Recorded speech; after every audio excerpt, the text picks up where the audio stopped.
Yeah, so we're bringing you this run that actually hasn't been seen in a while.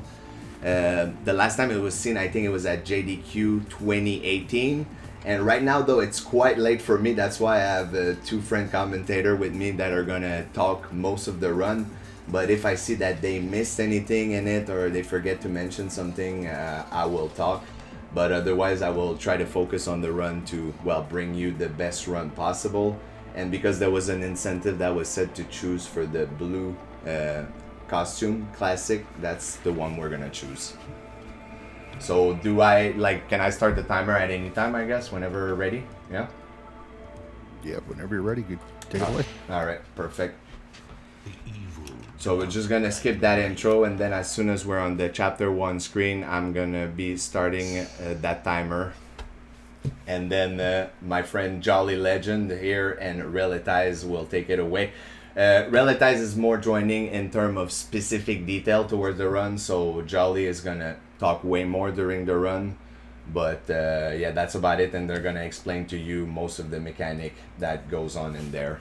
So as soon as I press the X button, I'm gonna be starting the timer, and we'll start the run in 3, 2, 1, go.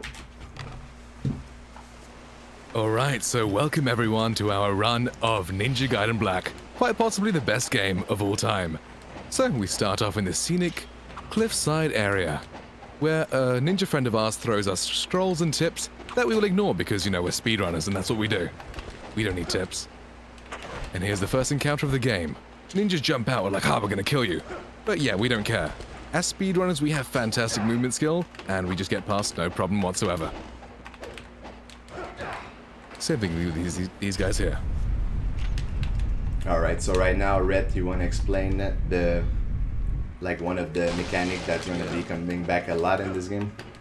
So he breaks that torch that leaves a yellow orb, which can be used for two things: chain powerful attacks, like he's going to do in this fight. The essence technique, one charge, which is worth 3 times the amount of base essence, and ultimate technique, which is worth 7 times the amount of base essence, which will help for later when you need some money. And you can see TGD right here just completely savagely decapitating all these little ninjas like they're butter. Quick thing to mention is yellow essence is just this game's version of its currency. Yep, exactly.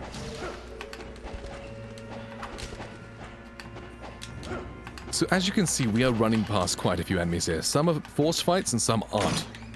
And here we pick up the Talisman of Rebirth, which is an item that lets us revive with full health in case we ever drop to 0. And there we also picked up a Life of the 1,000 Gods, which is a upgrade item for your health bar, making it much bigger.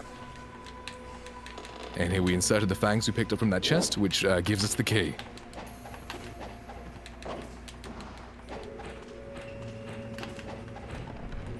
And here we just run past all these ninjas.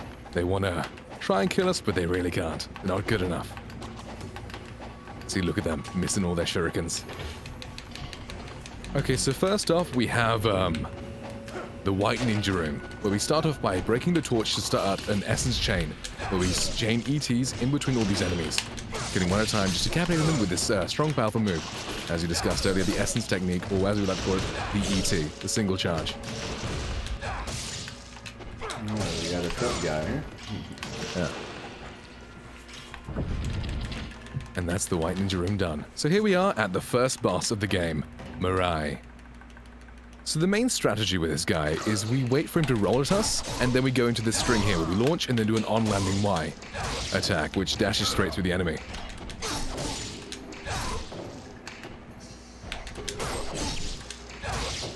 And you can see it's making pretty quick work of his life bar. And there we go. Right, so this guy, Mirai, he's actually Ryu's uncle, our character's uncle. And this whole first chapter has really just been, well, just testing our mettle. It's just like a little challenge. Can we reach his fortress? Can we get past all his guards? Can we beat him in a spa? But hey, while that's all happening, our village was attacked, and Ayane, our young ninja friend, has come to inform us that our village is burned to the ground, and we need to go rescue it.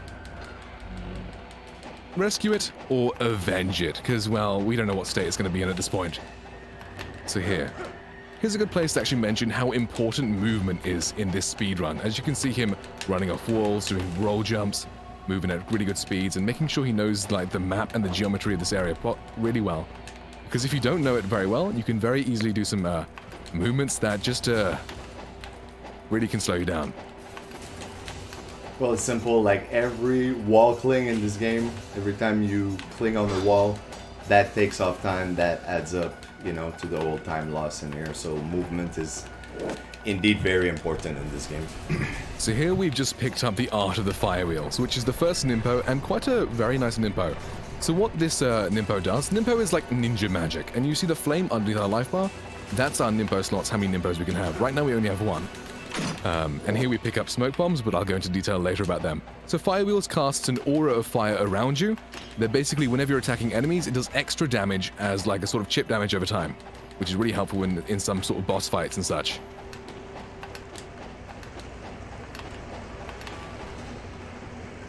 And here you see how attacks in air can help you get some extra distance. So you see him do an inner X move, followed by an inner Y move, which causes him to get some extra distance and bridge the gap over the river.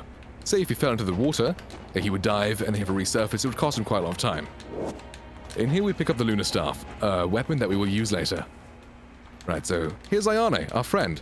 She's been wounded, and yeah, she gives us the bow, which is quite nice of her. So this is our first encounter with the Muramasa Shopkeep statue, and we buy the Art of Inferno, the second Nimpo we pick up in this run. This one is different to the Fire Wheels one. The Fire Wheels cloaks you in an aura, whereas this one launches one very powerful fireball at a singular enemy, or multiple if they're close by. So here, for the next fight, we swap to the bow and the Art of the Inferno. Which we're going to be using in this fight. Yep. And as you can see right here, this is why we pick it up. Makes really quick work of the horses. So we launch one guy, charge an ET, and decapitate both of them. And as you can see right there, we put in a Devil Elixir to refill our Nimpo, and put in our Life with 1,000 Gods to extend our life bar. And then with another Nimpo, we get both horses and both guys on the floor with a fireball.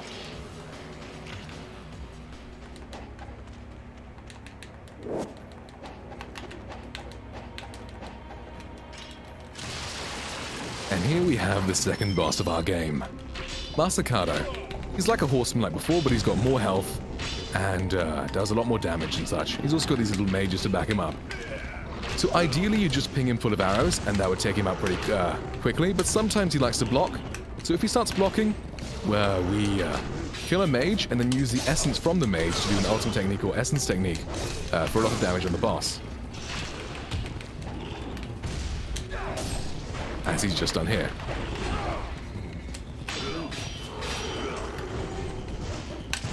No.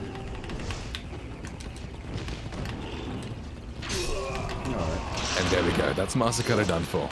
And we just picked up counterattacks, a technique that we'll use countless times throughout this game.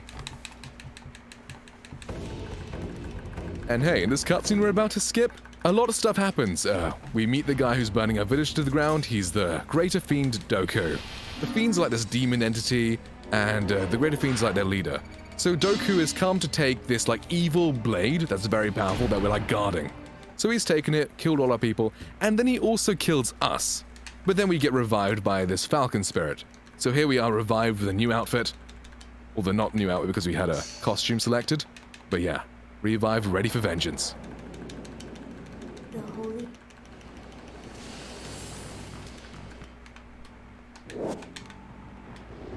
So also you notice those little potions that I pick up, those are to refill specifically your magic in certain spot, and you have bigger one also later that we're gonna mention when I get it. And these people right here are very angry that we picked their map up. Like before, they were completely chill, and we picked the map up, and they get angry at us. And here was the first use of the counterattack. You saw when the black tack soldier hit us, we reacted with the counterattack and instantly knocked him down, and were able to do an ET straight over his body and kill him straight away.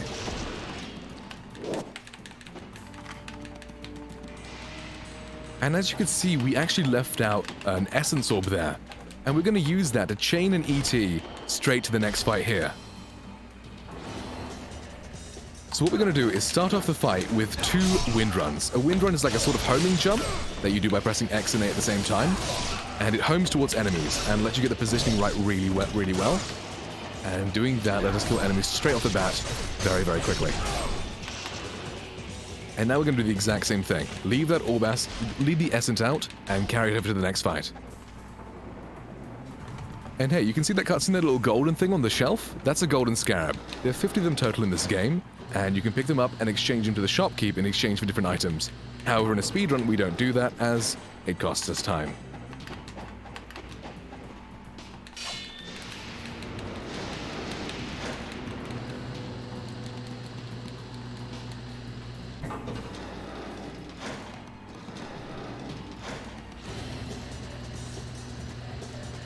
And here's same principle as before. Wind run, ET. Get both of them down real quick, real simple. And you saw him hold block. Like when he's holding block, you can't absorb any essence. So that's useful for keeping essence out if you want to do ETs or UTs. If you lightly release block for a second, then you can absorb one at a time. And here a black tech soldier comes through the elevator. He's sat in the corner so we can do a counterattack at the perfect timing. And then do an essence technique over his body. These guys have a lot more health, so a simple essence technique will not kill it. But when they're lying down, the hitbox is much longer, so then you double connect over them.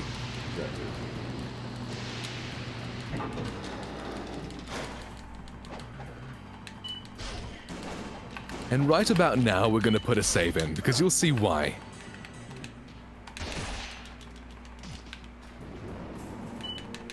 Because right here, you can very easily jump off. We win run, and we get through this simply, but you can very easily jump off by accident there. Thank you for the reminder, by the way. Thank you for the reminder. Yeah, so that's only one of the points that you can jump off. There are still many left to come. But here's simple thing, just chaining through ETs and just killing these guys really quickly and really simply. Bam, and the fight is gone.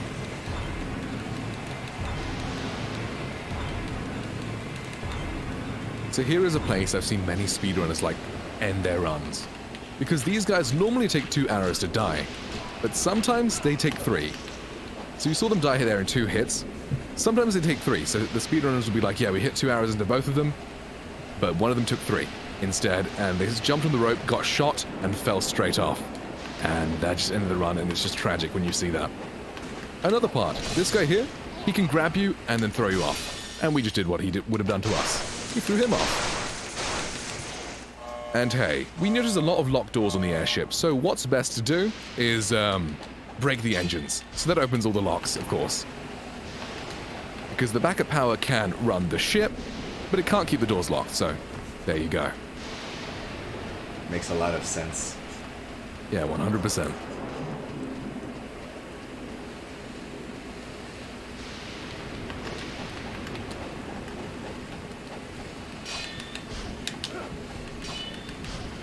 And hey, we did not fall off the airship. Let's go. Big achievement there.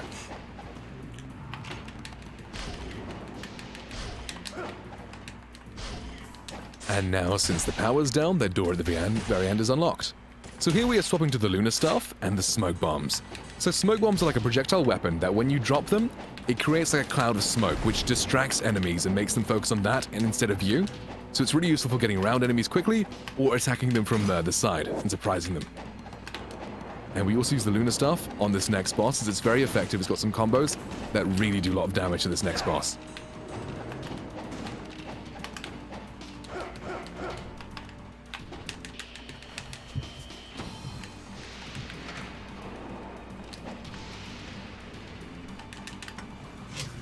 All right.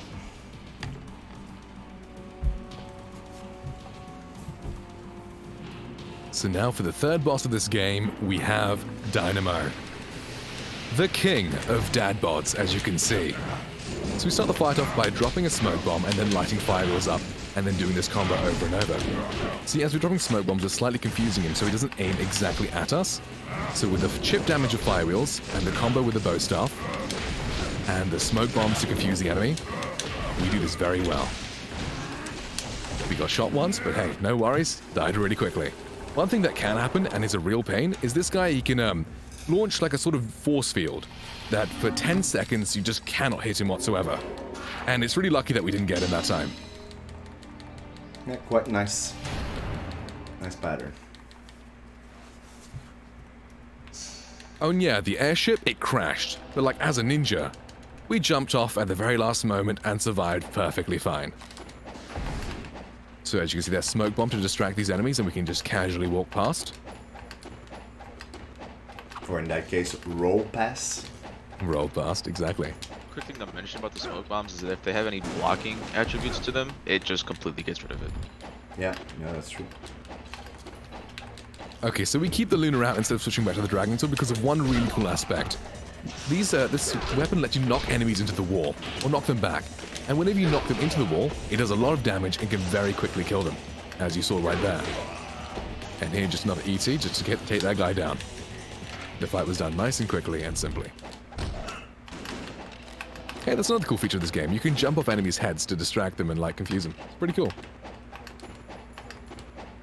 Yeah, when you do a wind one, they call it like a wind path when you jump over an enemy's head.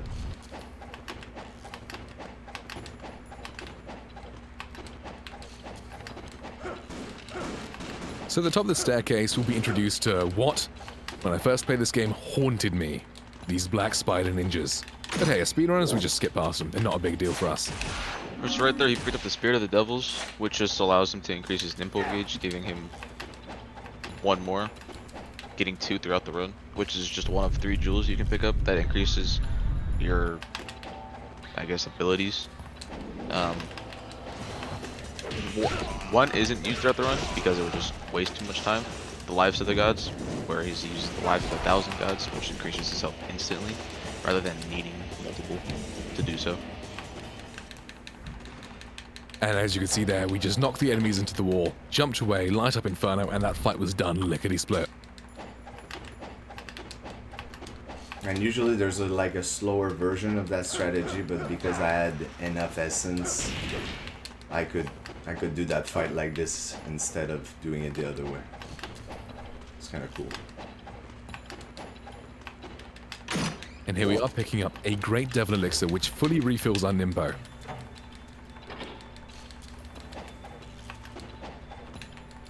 We hit the lever, open the gate. Marvelous. Now we're in Pleasure Street. What a lovely title for a street. So hey, there's a nightclub. We want to get in. But unfortunately, we don't have the ticket to the party. But luckily, the local shopkeep, who also has statues around the world somehow, sells them. Well, not sells them. He gives it to you for free when you buy something, which I think is a pretty good deal, since we need to upgrade stuff anyway.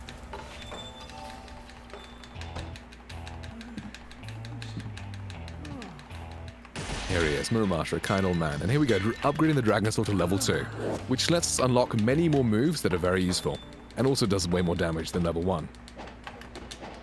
So now we got the ticket to the party, we're ready, we're excited, we're hyped up. These black spider ninjas here, they're quite jealous. They want a ticket as well, but they're too poor to buy something, so they're trying to steal it off us. But unfortunately, the party is over. It got cut short because a red dinosaur fiend, as you see there, spawned in the area and, well, terrorized the party. But luckily, our good friend Rachel, the demon hunter, is here to save the day.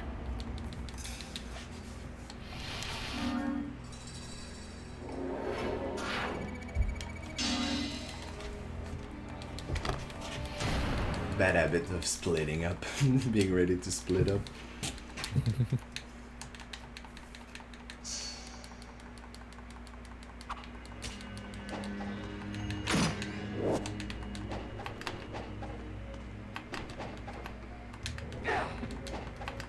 I do want to mention that there is still time to donate for the Super Mario Odyssey incentive, which is unlock boxers. That's a $70 incentive. So if you want to see that in the run coming up later tonight, get your donations in on Matcherino. One thing I really like about this game is the way that the entire map of the game kind of links to itself. As you go through the game, you unlock new items and new abilities that let you cross into certain areas you couldn't before. But the whole map stays in like a really nice, well-contained area, and it just feels so cool. Like at the end of the game, how you see how the way it all progressed. As you saw here, we went backwards, but we had a key to this area now. So it's a whole new area that we've unlocked. A smoke bomb to confuse the enemies over there.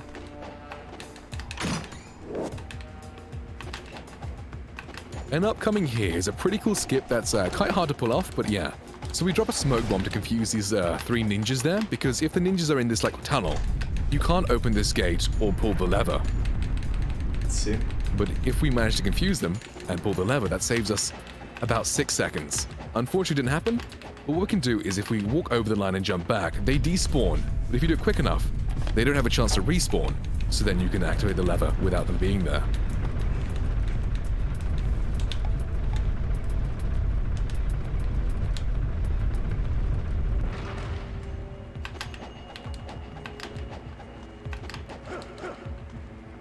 Just want to mention, for a game that's came out in 2005, it looks really good, at least by today's standards. Yeah, it is. Has aged like fine wine, like I like to say. Yeah. Yep.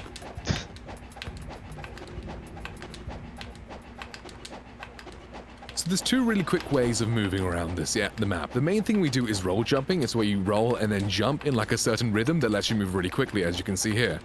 Another way of moving very quickly is on-landing jumps. It's where you press forwards and A at the exact same time, and let the joystick go back to neutral every single time you land and do the same process over and over. Which is much faster on an incline, like going upstairs, but also slower on a decline, and also has slight invincibility areas where, say, certain things can't damage you if you're doing on-landing jumps. So it's very useful in certain situations that I'll mention later.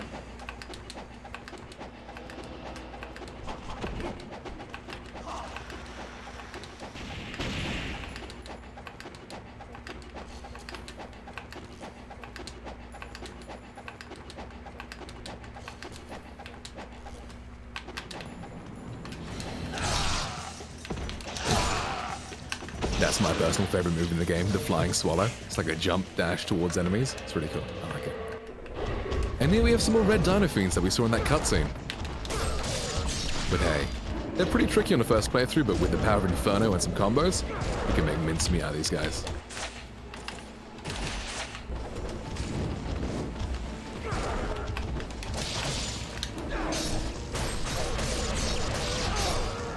And you saw TG right there, he used his Great Devil Elixir to fully refill his Limbo. Not bad.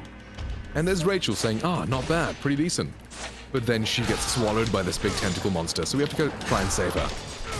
This monster is like invulnerable to damage until you cut his tentacles off. Like that.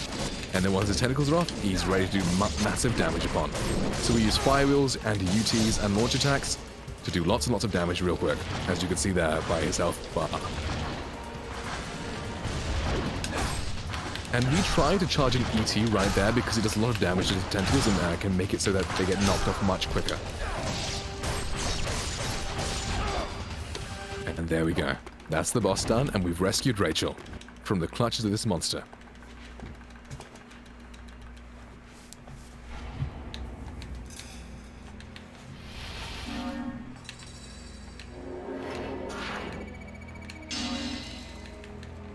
Now we're entering the second longest chapter in this game. Yeah. And it has a good bit of RNG in the fight too, for the most part.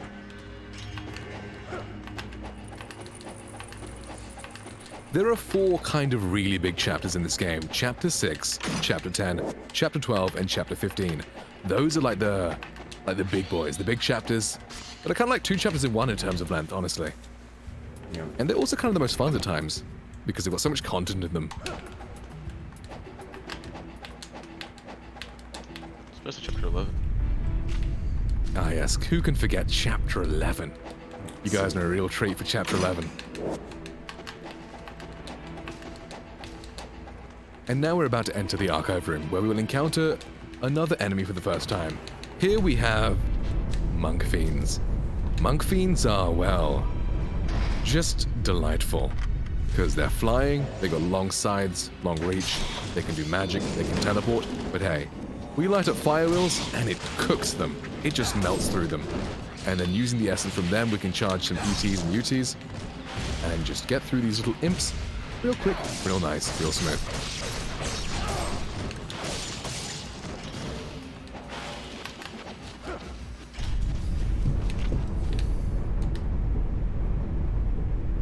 And here's a large variety of items here. But what we need to focus on is Incendiary Shurikens and the tablet. The tablet comes into play later, but the Incendiary Shurikens are another projectile weapon that is an explosive shuriken. And we can use that to break down like walls that have cracks on them, and also do large damage to enemies. As you can see there, we broke down the wall with the explosive.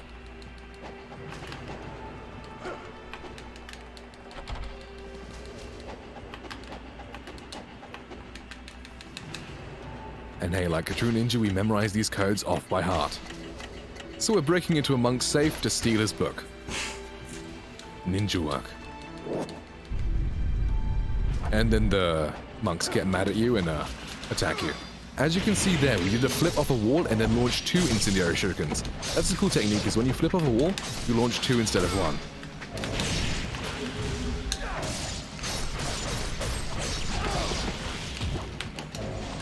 And here, instead of using fireballs like earlier, we're using Incendiary Shurikens combined with UTs to save Nimpo for later fights, since it's more useful there.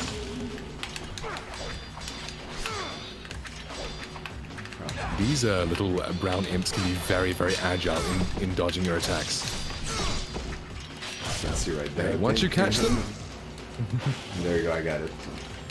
And here's a statue. Throughout this game, we'll be picking up quite a few statues. Pay attention to them. They don't come into play just now, but they're there later.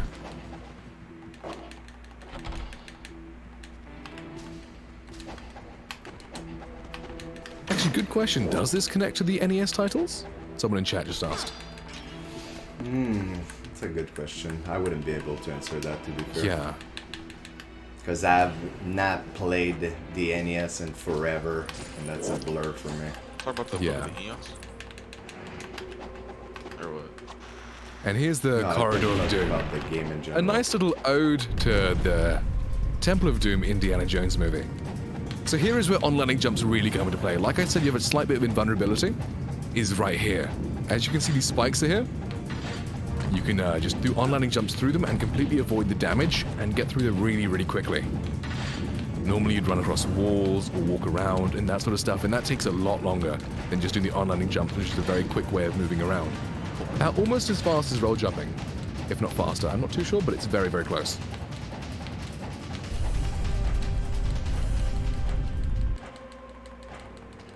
And we've got to put in a save here because you can fall off and die here very easily if you're not careful. But hey, we're there, we're careful. We went right to the right place. One thing that's kind of interesting is that fall damage doesn't actually exist in this game. Like, you can jump, but there's certain sections where there's just a bit where you will die regardless of the height you fall from. Like up there, if you jump down, you die regardless, but if you jump from here, you're perfectly fine. So fall damage is not a thing, but there's just certain like triggers that's just like, yep, that's a game over if you go past this area, which is kind of interesting. And also, the talisman will not trigger on those falls. So if you fall, Yeah, that's why we save, because if you fall and you die, run is dead. You know, it's your last checkpoint. In here, what we do is we charge up an UT straight away and then use it to kill enemies and charge up UTs in a chain. Like, it doesn't actually matter if you kill these guys or not on a speedrun, because the elevator is going down regardless. It's going to take the same amount of time. But if you kill them, that just secures you a little bit of extra cash and makes it so you can, it's far more likely you can afford weapon upgrades in the future. And here we're about to pick up a new weapon, the Vagorian Flail. Well, as I like to call them, the spiky nunchucks.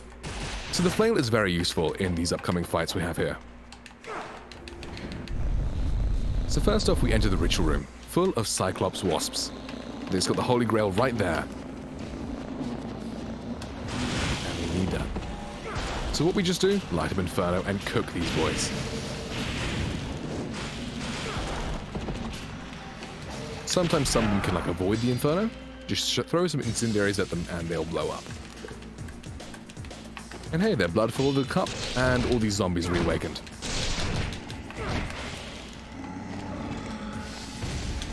And the best way to kill these zombies is the Flail UT. The Flail UT is so powerful, and especially the very last hit of this attack, he does so much damage that the very last hit will one-shot. The whole thing could have missed, but the last hit will one-shot these guys regardless, and these guys have lots of health. So this UT is very powerful.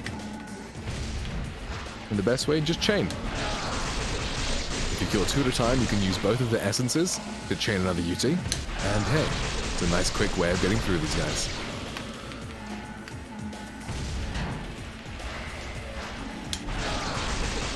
Here it's kind of unlucky because all of these enemies have spawned quite far away from us, but that doesn't matter because the next two are really close together. So we can still keep the chain going really nicely. And we have the last enemy right there. And that's the zombie room done. So what we do is we keep one essence out so we can chain it to the elevator on the way back up and use a ET straight there. Or charge it up into a UT even.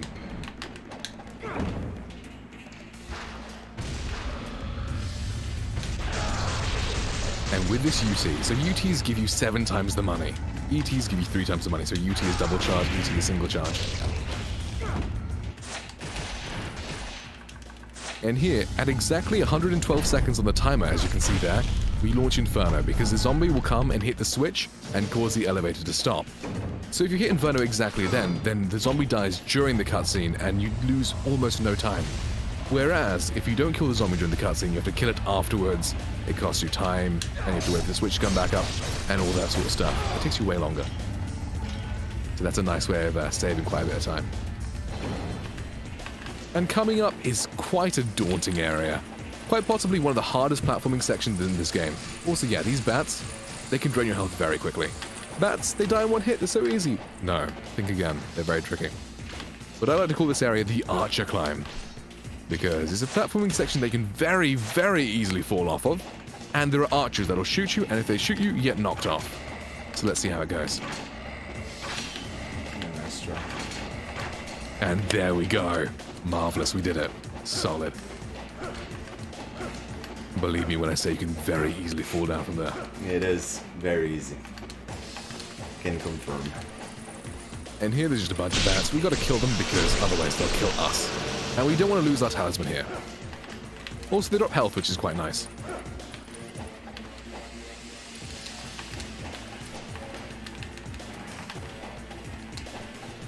And hey, the Holy Grail we picked up, put it on this pedestal, and it reawakens this old fossil, the Bone Dragon. So we use the flails for this. We use the flails XXY, which is the sort of whip, and the XYY string, which is the jump kick attacks that do the most damage, and also avoid projectiles sometimes that this guy throws at us. Any attack that gets you in the air is kind of useful at the time, because it can also let you avoid projectiles and other attacks because it gets you into the air. And if you time that correctly, it's very useful. As you saw there, we did an attack in the air because it lets us stay in the air for a bit longer and makes dodging the tail a bit easier.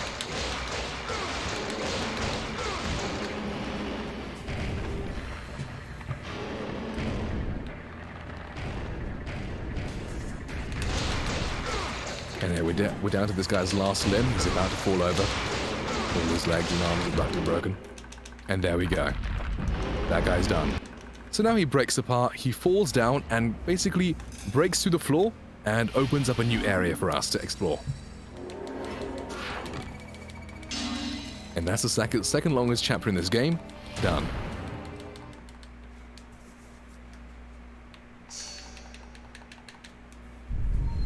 And hey, this cutscene makes you want to jump straight down, but don't do that because you'll die. It does. Look at the way this camera is angled. It's misleading too. Right. It really just makes you want to jump down.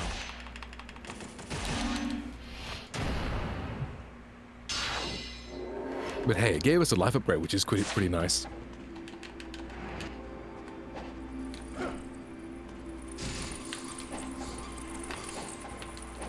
Yeah, jumping from up there would have killed you, but here you can just jump with Feckless Abandon and you'll be perfectly fine. Hey, a new area that was unlocked by the corpse of the dragon.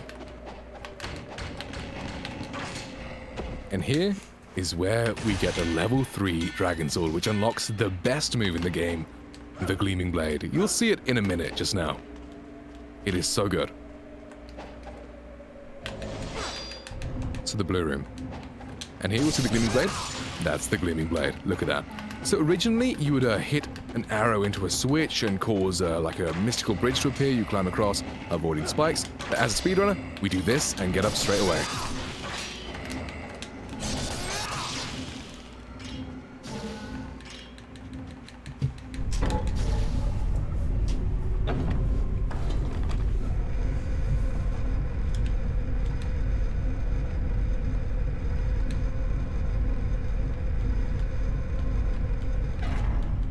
And what he did to do the skip is he ran up the wall, jumped off, threw an Incendiary Shuriken to target the zombie, and then did the Y attack to cancel the throwing so he didn't actually waste any projectile and land on the platform. And next up we have the red room. The same skip can be done, but it is more difficult because the platform is higher. But it's actually much quicker to just go down the center of this area, and you just gotta be good and avoid these obstacles. And we use Incendiary Shurikens to stun the zombies, so that doesn't happen, but sometimes these zombies can hyper armor through the Incendiary Shurikens, and they don't get stunned. But hey, it mostly went well. All good, kill the zombies, and that's this room done.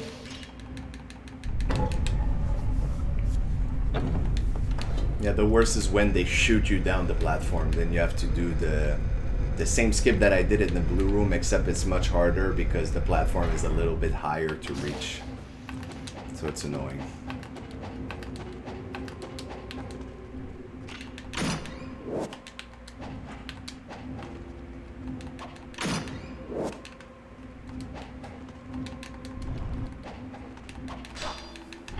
And hey, a brand new boss that we're about to see.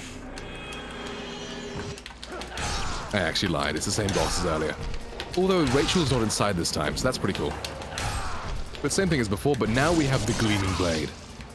So that does far more damage. Just look at that health gone.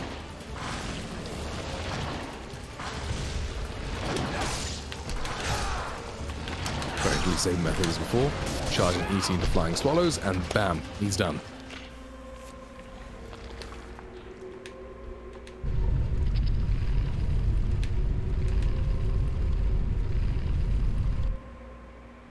And hey, killing the boss lets the area change its platforming so you can get out.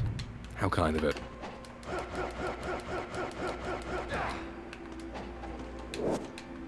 So that was the second of the 3 types of jewels, which Jewel of the Demon Seal is just used to upgrade the Nympho, which isn't used at the moment but will be used later. And what he just skipped right there would be the Art of the Ice Storm, which is a Nympho that isn't really used in speedruns. And this is a cool little puzzle. So you gotta warren across and jump on that other platform. So you reach here. If we didn't jump on the platform, if you fell down, this middle platform rises up. And what you gotta do is you gotta step on a pressure plate and it just basically resets the whole puzzle. And now where the Bone Dragon dropped, it created a little crack in the wall, and on the other side of the crack of the wall is the moat. And yeah, we're about to be flooded. So now the area is flooded. And hey, the next boss coming up really set the standard for difficulty in bosses. You're about to see why.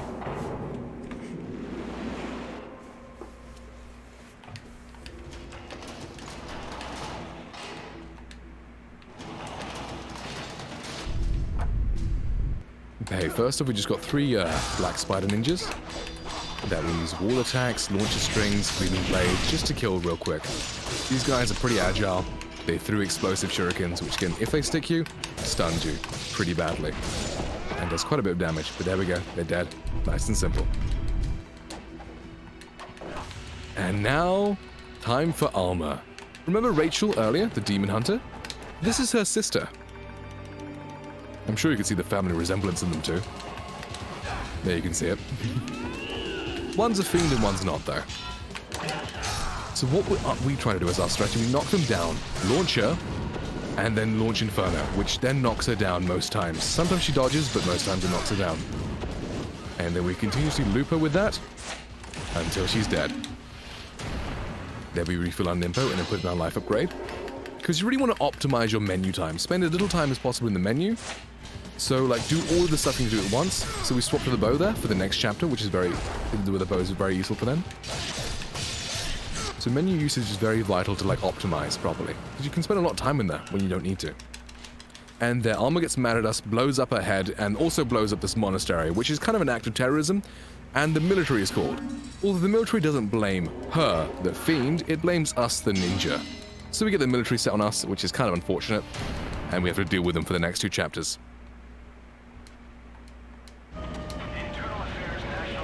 And you can see them there, rolling tanks in. So that's where they rolled them from, by the way.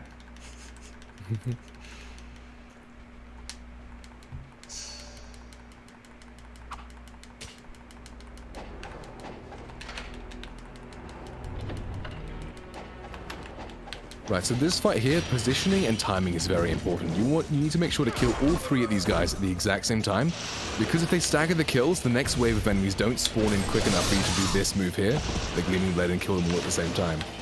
So it's very precise to get that timing and movement correct, but there we go, we did it.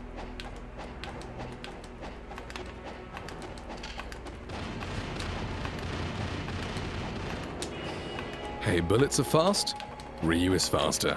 You saw I just roll jump through them gunshots. You ain't a true ninja if you can't dodge bullet, right? Exactly, right? What else are you gonna expect? And for some reason, they kind of drew the drawbridge back up. I don't know why. Maybe to give them more time to prepare for us. It's not exactly going to help them, really, but yeah, just slowing us down, I guess.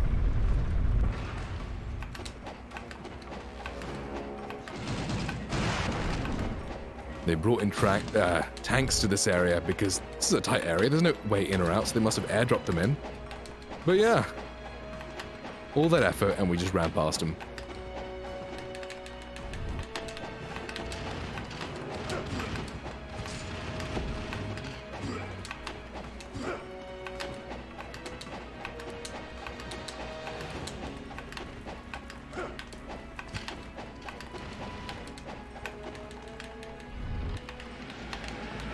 Right, so here we just got two guys on sentries that we just got to kill. Pretty simple when we got the bow. Guys with the sentry turret, or us with the bow. Who do you think's gonna win? It's pretty obvious. And now they send the chopper after us. Sentries aren't enough, but we still have our bow, so no to worry there. 4 shots, they get scared. He's like, okay, this guy's got a bow, he's too dangerous. They get scared, they run away back to base. And there's a little sneaky guy here, who pops out of a window with a rocket launcher trying to shoot you in the back when you least expect it.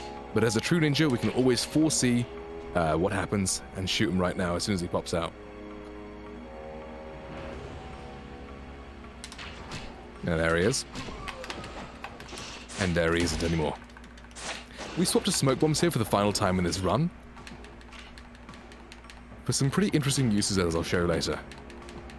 And that was a perfect example of hitting enemies into a wall deals extra damage. See, one smoke bomb here to get the attention of those guys so we can easily enter the gate with no any issue. And also here's a really cool usage. It's like whenever you drop a smoke bomb, it does another roll. So you can roll and then drop a smoke bomb for 2 rolls really quickly without any recovery in between them. And that lets you maneuver around really quickly in really tight spaces where you can't do a jump to cancel out the roll animation. So that's a really cool use of smoke bomb. And that's the last time smoke bombs are used in this race.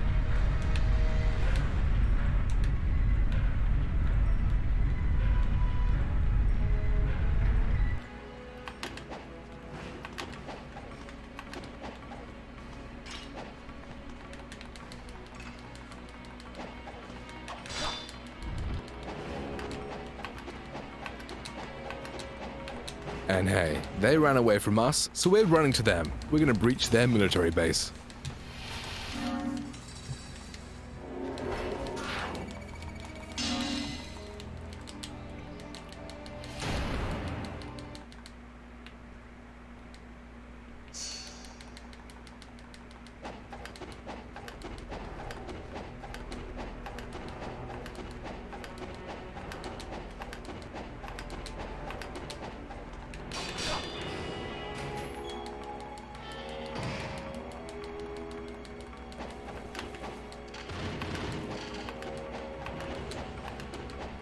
So now in this area we'll have a tank and also 2 guys on sentries.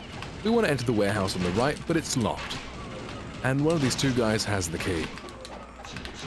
And I believe it's always the last one you kill, so it's better to kill them in that order so that it's closer to the warehouse. Exactly. And I love how they've got explosive arrows, explosive arrows and armor penetrating arrows, just laying around all over the place. These guys don't wield a bow.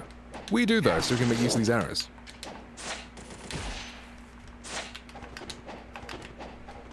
And here's a really, really cool skip. Like normally you have to do like a massive platforming section with lots of puzzles. All you gotta do is jump, delay a tiny bit, do in air X, in air B, in air Y, and you make it across. And if you skip, you just bounce off, shurikens, and press Y. Skips a tiny bit of time. But normally you'd have to do like this really long puzzle platforming section that we've just skipped.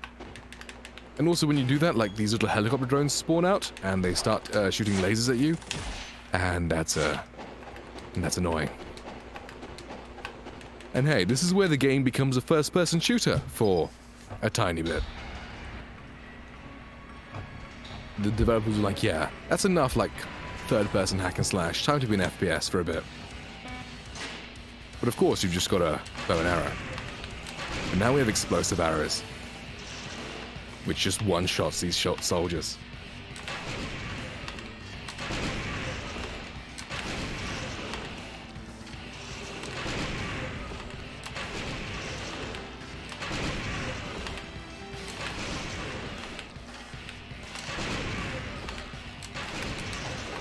It would suck to be one of those guys. Right, they jump out already with their guns and combat armor, get one-shotted by an explosive arrow. How sad. And hey, now they've sent a tank after us. But hey, what's a tank gonna do against a guy with a bow and arrow, right? So here we pick up the armor penetrating cores. We could have picked them up earlier, but we skipped past that section in the warehouse. Right, so all you gotta do for these tanks is stand behind this box and aim right in between, like, the body of the tank and the gun of the tank. Because then you can see there's a sentry up there and the gunner will pop out. But hey, as long as you shoot in that specific spot, the gunner, like, stays down because he's scared to get shot. But then, of course, his tank explodes and dies regardless. And they send out another tank because they're like, oh god. One isn't enough. Yeah, one is enough. Double the trouble, right? They'll get him. Unfortunately, like, if one didn't do anything, what's the second one gonna do, really? It's the same tactic. Stay behind the box as cover, shoot right in that spot, all good. Although in certain angles and situations, the tank can actually hit you if the box doesn't provide cover in that angle. But hey, no issue. Only one shot, didn't really even cost us any time. What's courteous of them is that they send down the elevator for us, which is pretty cool.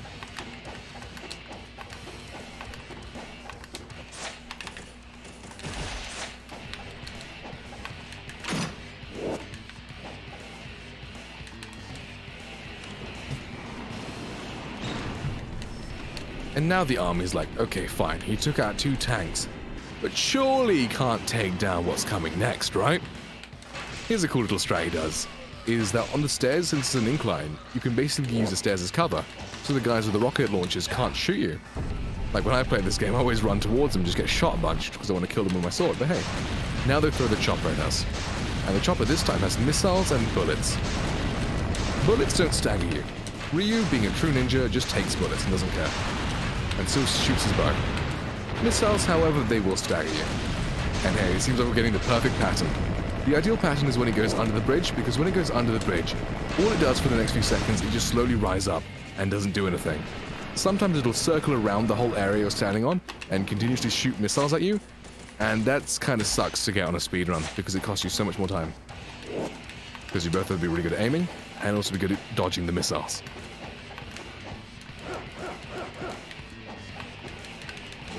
Okay, next part of the run, we've made it to the radio tower of the military operations. We take this down, they're blind, basically. All we do is shoot our explosive arrows and blow this thing down. Ooh, that's so unfortunate. Sometimes they throw grenades at you, and that will stagger you out. Bullets don't stagger you, but rarely sometimes they'll throw a grenade, and that will stagger you. Pretty unfortunate, but barely cost us any time, so no matter.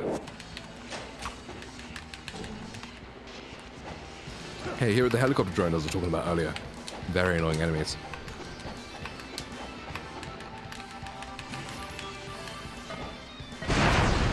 Hey, 3 guys with rocket launchers? We just run past them, no issue whatsoever.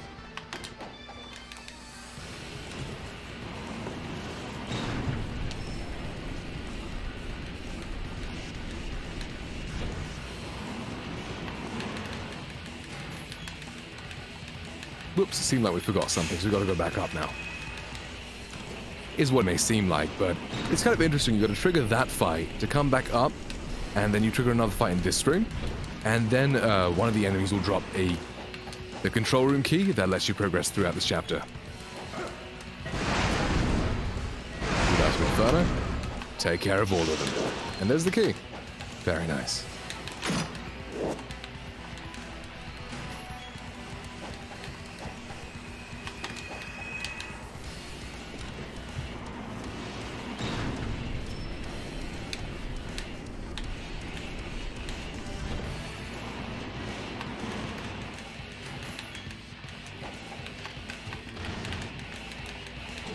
And hey, there's guys there, but we don't care. And hey, now we've activated a train. But this train no one knows is about to run, so there may be another train on the track. Which there is. And, us being a bit careless, we did crash our train into another train. Of course, being a ninja, we jumped off at the last moment and were perfectly safe. However, for everyone inside that train, it's kind of a different story. But we don't pay care to that. It's an action game. If I remember right, there's no one in that train that he released, I guess, right? Yeah, no one in Just the the train other one. there, but there are people in the other train that it crashes into. Oh, yeah, it's a bit unfortunate for them. I Yeah, guess. kind of sad, but whatever. Okay, so here's an interesting part of the game where you have to jump up and down in a certain spot over and over to make sure that Ryu's like legs are nice and warmed up for the upcoming fights. So that's what we're doing right now, is to make sure Ryu is nice and spry and supple for the next fights. This is a great way to manipulate RNG in your favor right now. No, but what's interesting about this part is that you cannot, if you want, not wait on that difficulty. You have no choice but to wait on hard, very hard, and Master Ninja. There's no wait time. But in here, for some reason, on normal, you gotta wait a certain amount of time. Yeah.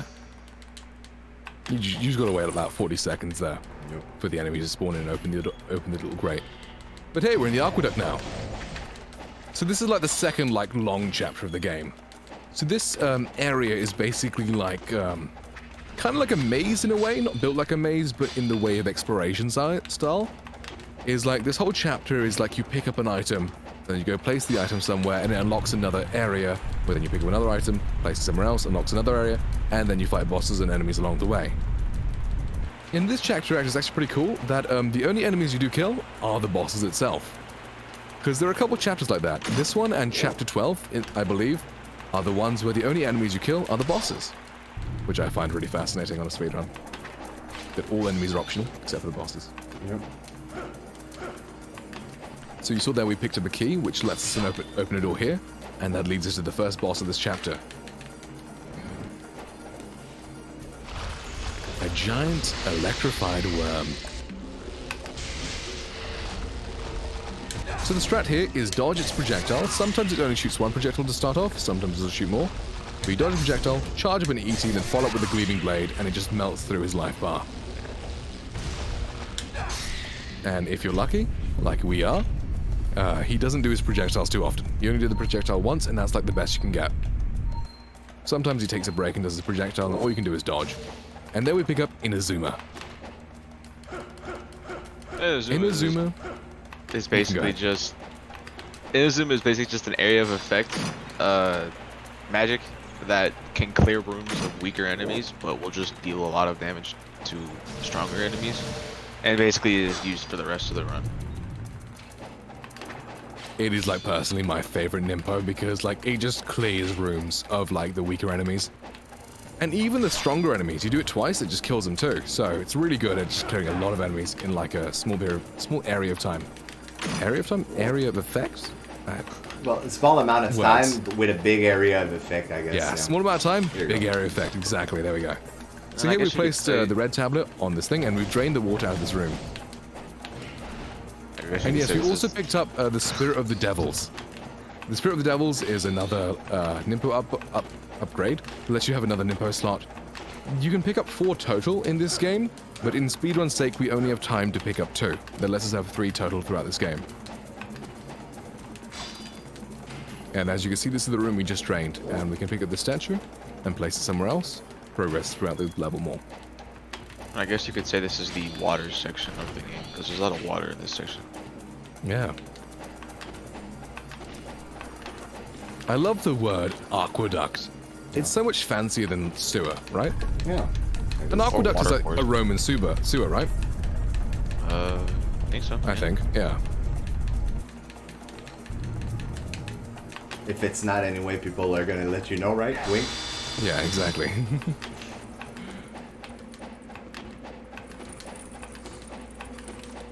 I also like the word cistern. That's a cool word of saying the same, a similar thing. Hey, now there's 2 worms. Double the trouble, double the fun, am I right? But it's pretty much the same, except for the fact that sometimes they will, one will shoot projectiles while you attack the other, and it can be a bit risky.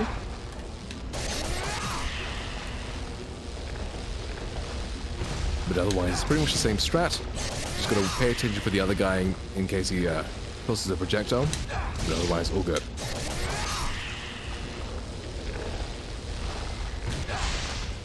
Oh, Aqueduct is for fresh water. Brings you solid. Okay. Right, that's okay, fair.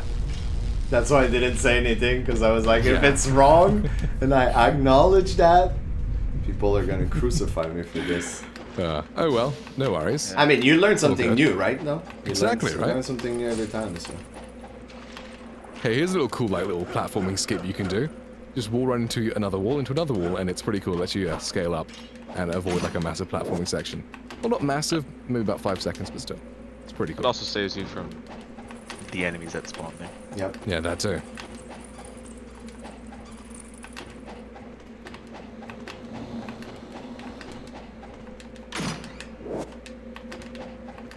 And hey, here's another tablet that we put in another reservoir that drains another area and lets us progress even a bit further.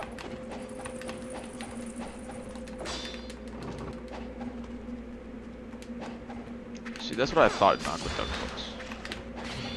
Yeah, it makes sense. I took a guess. I knew it was something to do with water.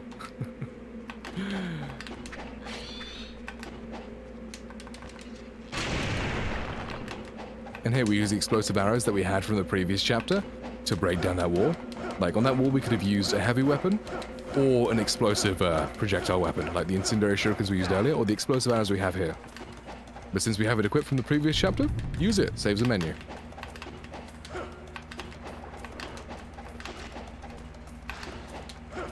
And also, one thing I want to mention right now, the reason why the estimate time is so long for that game compared to, let's say, the actual, run that I would have as the record is because there's a lot of things that can go wrong in this game, and it's that thing where it's better to be safe than sorry, Like, I'm never to the point where I would be too pretentious to say that I can constantly get a specific time in this game, because it's a really hard game.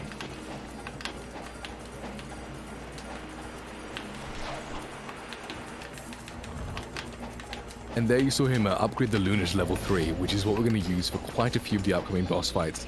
Because it's one string, the launch string is very, very effective. And this is a cool room that, all you have to do is go all the way to the top and then hit the pressure plate down. But you can see that there's enemies here, and this is actually a Fiend challenge, where you kill 60 of these enemies and it gives you a reward. And this is the only Fiend challenge that is actually in your way. Actually, there's one later that's in your way. Yeah. But yeah, in this time you'd actually probably think you got to kill all the enemies to open the door. And you might do that and get the reward and be like, now what do I do? But you got to do that. It's pretty cool. But yeah, there are a lot of Fiend challenges throughout the game that give you rewards. Sometimes life upgrades, sometimes you get Spirit of the Devils or a Jewel of the Demon Seal. Actually, are there Jewel of the Demons? I don't think so. Or Talismans. Stuff like that, like certain good items that you would want. But in a speedrun, we don't have time to kill 60 enemies in an area. So we don't do that. So here we switch to Incendiaries, the Luna, Fire Wheels, and put our Spirit of the Devils and Jewel of the Demon Seal in, all in one menu, like very, very efficient for the next boss. And here, there's a little cool skip you can do. Skips quite a lot of platforming section. Just jump, press X in the air with the Luna, and you get past that, even though there's a wall in the way.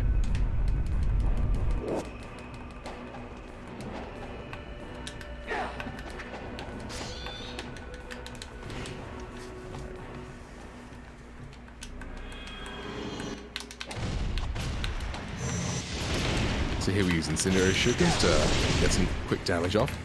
And so this boss is like, his little gimmick is that he takes like no damage anywhere except for his head, like barely any damage. So you hit his legs until he gets stunned and you hit the head. But with the launcher string of the Luna, it lets you get high enough to be able to hit his head even when he's not stunned. And that's a really good way of getting a ton of damage off really, really quick.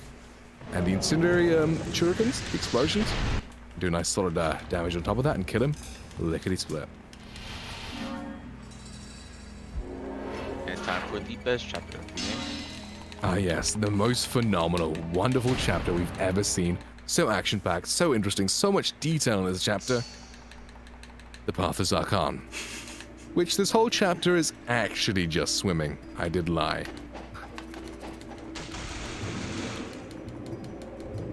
So, Yeah, there's not really much to do in this chapter. You just swim for a while, you pick up some puzzle items, you put the puzzle items into place. And hey, I guess it's a nice time to just relax and chill and just, you know, hang out, have some fun while we swim. Yeah.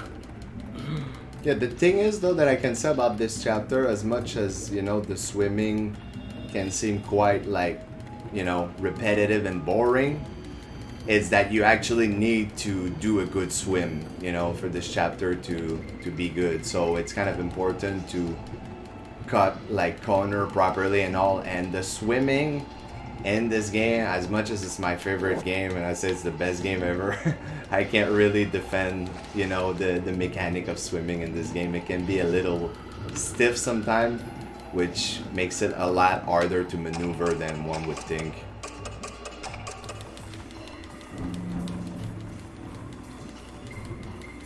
Right, so what we just picked up off their dead body is the Owl's Eye, which lets us kind of see underwater in like darkness.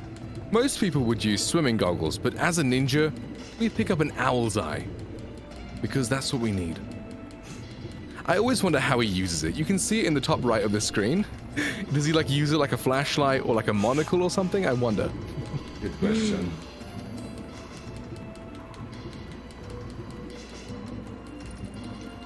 I wonder if this game was like a more of a new, up-to-date game. If that would be the case.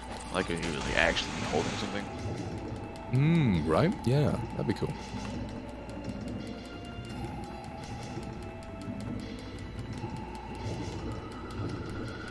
And on the right there, you've seen a place.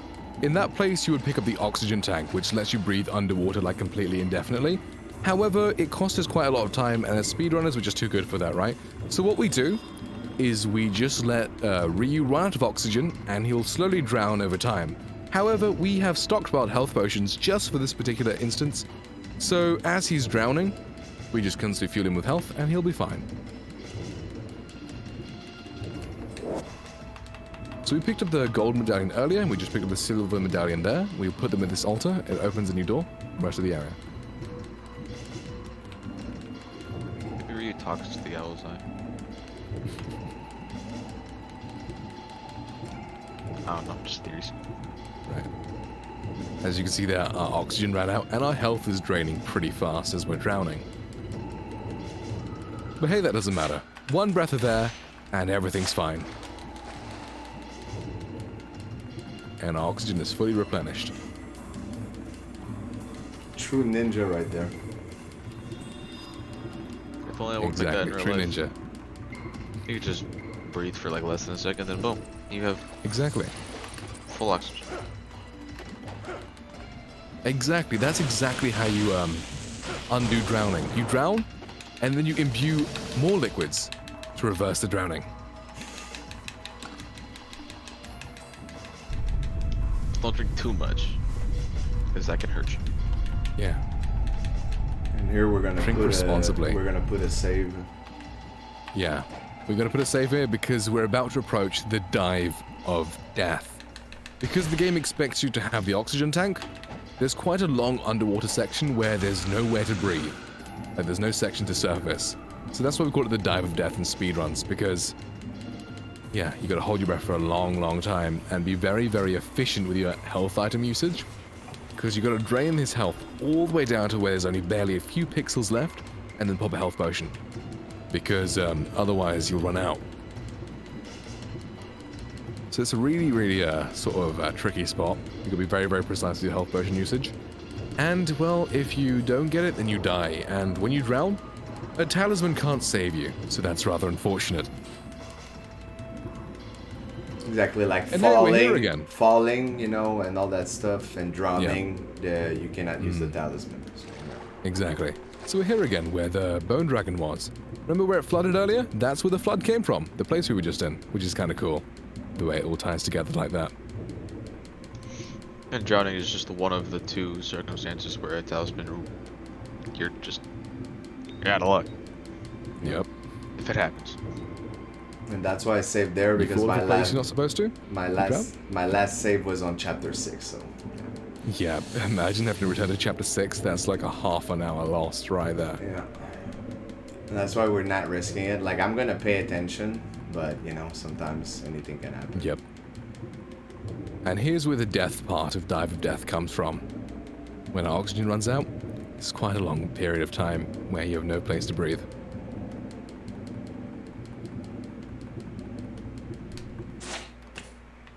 And as you can see there, the tiny pixels of sliver you have left. Whoa, so risky.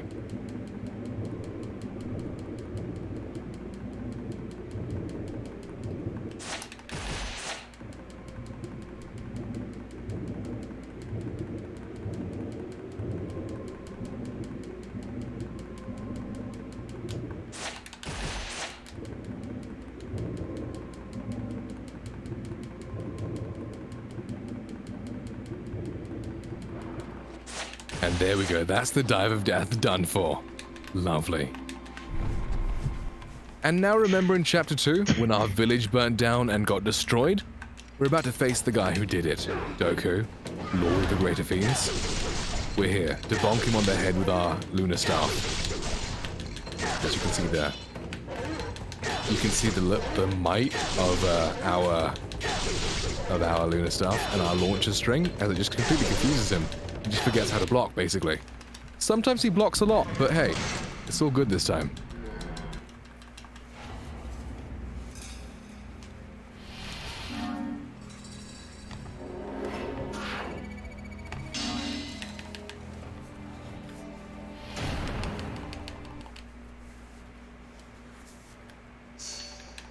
And now, another one of the big chapters. This is another chapter where there's just the bosses you gotta kill.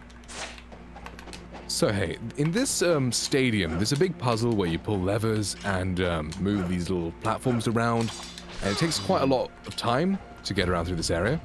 However, as a speedrunner, no worries. Puzzles? What's that for? There you go. I was not going far enough. I wonder if that's intentional by the game developers. Like, for the beginners, they put the puzzle in that you gotta like work out and do. It takes a long time. For me, it took me like 40 minutes first time or so. But when you're an experienced player and you know exactly how to manipulate Ryu's movement very well, then you can get up really, really quickly like that. And by the way, the puzzle doesn't take 40 minutes when you know what to do. It takes like 5, but still.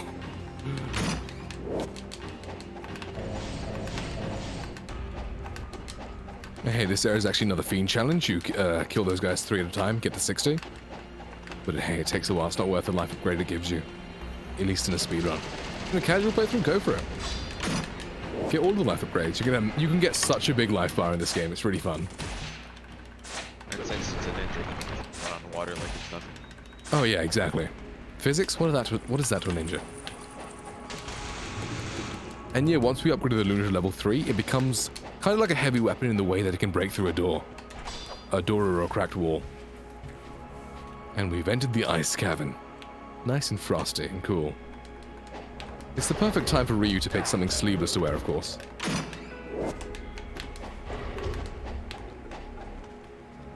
Yeah, he's hot from all that jumping around, you know? True, true. I'd imagine this is way colder due to it being a whole ice cavern. Yep. Frozen, so it's probably not something you could stand in without True. something. Or Yeah, if all the walls are ice, yeah, it's gonna be pretty damn cold.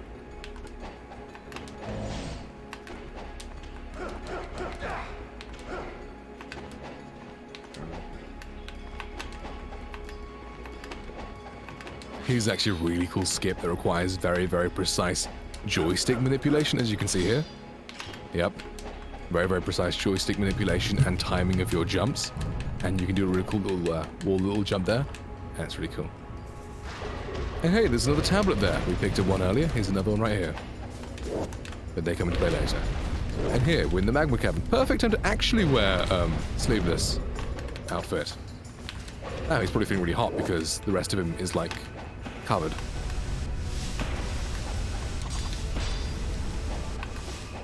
But yeah, there's iron ore throughout this little level, and there's a furnace we need to put the iron ore into, so we've got to make sure to pick up at least 4, because if you don't pick up at least 4, then, well, you're out of luck and you have to go find some more.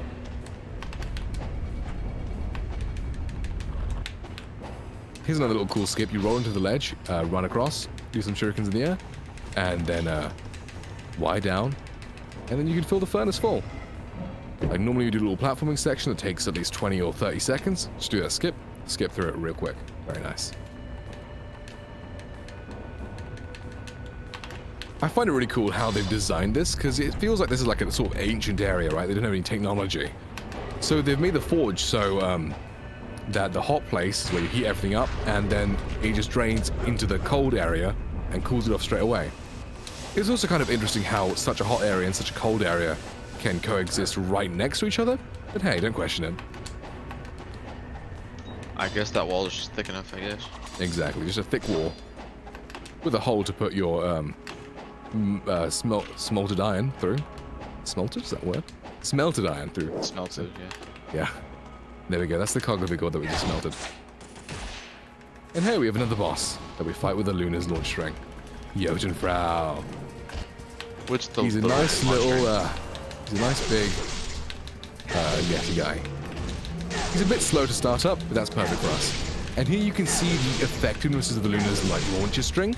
As like whenever you launch, it's effectively dodging all of his punches because his punches are underneath. See, but when he does these spikes, he's actually invincible for a short period of time, as you can see there.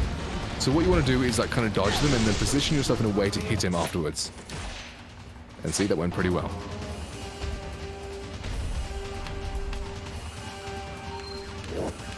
And despite not actually having any eyes himself, he drops an Eye of Ice, which is useful for us. Nice little puzzle item that we have to pick up.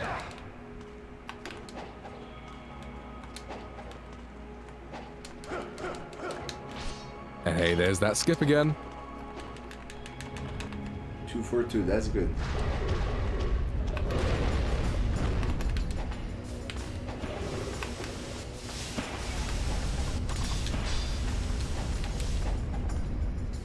Yeah, normally for that area you would shimmy across on that little blue shelf thing over there, but you can just jump, throw some shurikens to get some extra height, and just land on the platform really nicely. Skipping a quite lengthy, shuffle-y, slidey sequence, where you shimmy across, and try and avoid the steam, because that'll knock you off if you get hit by the steam. It's interesting, the developers find such hard ways to progress through the game, and the speedrunners just skip past it completely. True that. Hey, the second boss of the game.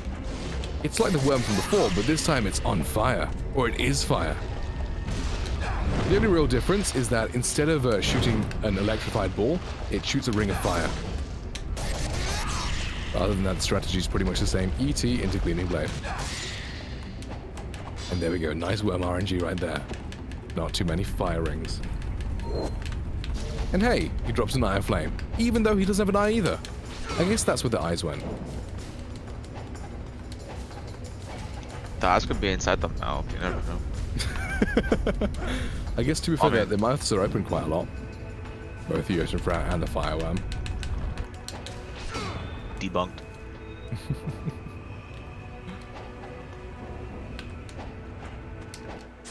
And see, with both eyes, we can unlock this door. And another boss that we fight with a Luna.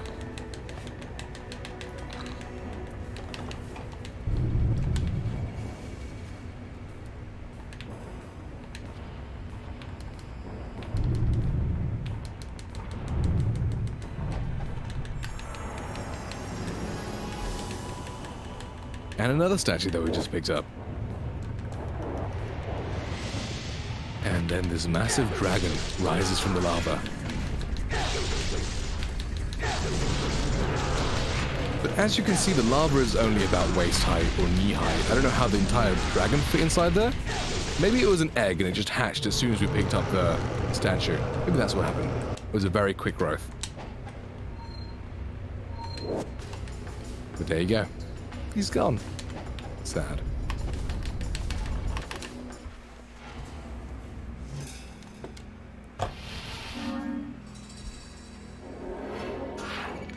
Maybe it was just a platform that raised them up.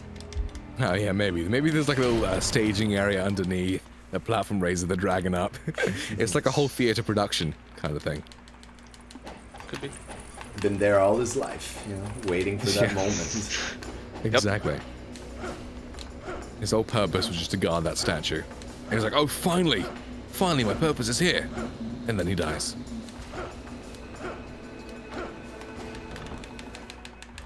At least he died doing what he was meant to do. Protect the statue. But he did fail, so it's kind of sad for him.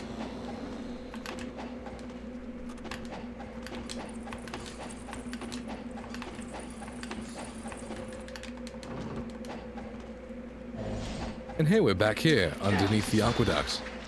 As what we now know is what draws fresh water, and is not a sewer. The more you learn.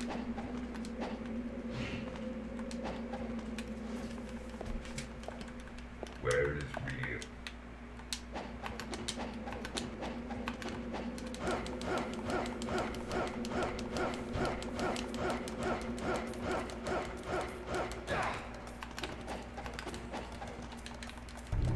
And see how the way the game ties around with itself, like you leave a cavern and you enter the aqueduct.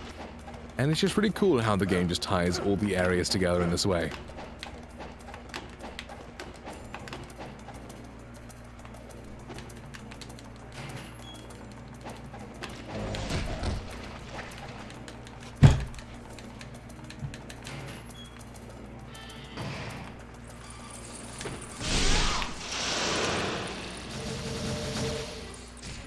Ooh, there's one bat alive. He took a little nibble, but you're all good. Yeah, that's what I was gonna say. One tick regardless, right? One You bat. wanted a little Yeah. bit of a snack.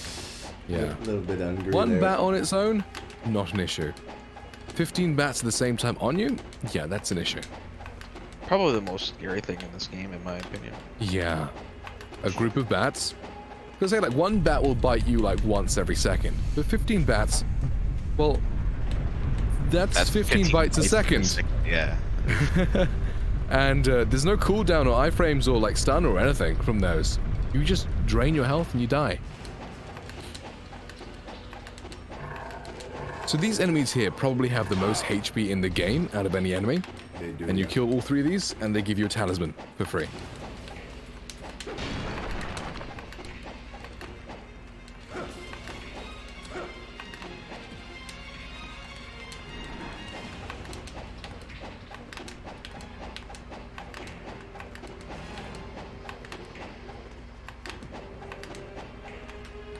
And here we picked up the final piece of the tablet. And now we can put that tablet together and insert it into the statue. And it reawakens portals all around the world that lets us get back to the Hayabusa village where we were in chapter 2. See? Told you the game like links everything together place-wise. It's really cool. Hey, at least our village isn't on fire anymore. It's raining and everything's still destroyed, but it's not on fire, so that's a plus. We can rebuild this, right? Sort of. Also, yeah, in the cutscene that we died, but we got revived, this other girl died. She was a good friend of ours, and she guarded the Eye of the Dragon, a gem that turns our dragon sword into the true dragon sword, which is like a mystical sword that's like way more powerful than any mortal sword is.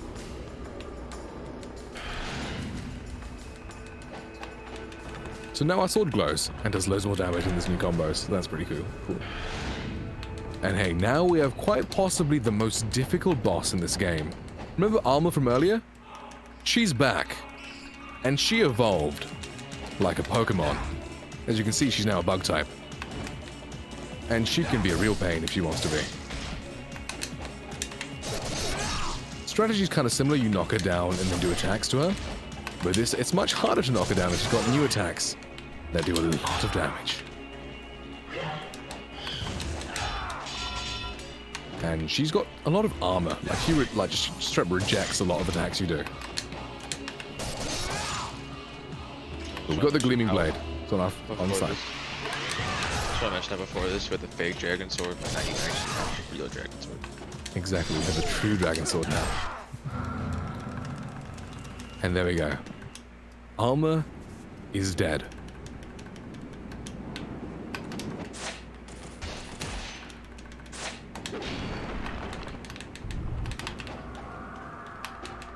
And now this temple. Was this temple always here, or did it come out of the ground? It was always here, right? No.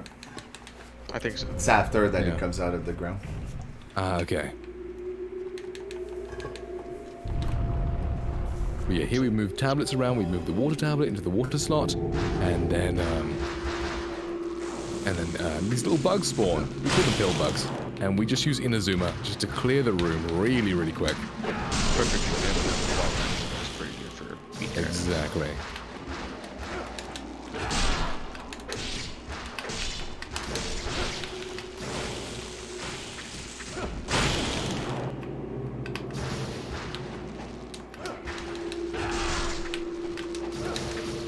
Hey, we've got a red orb. Like a red orb refills one slot in Impo.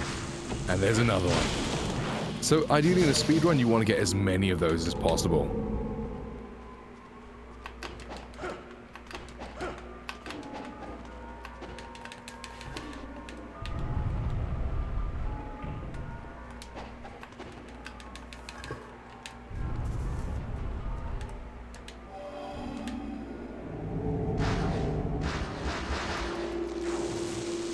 And more bugs. Time for some more lightning.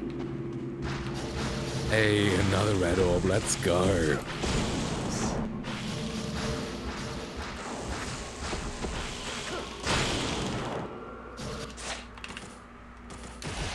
means I can just finish them with that.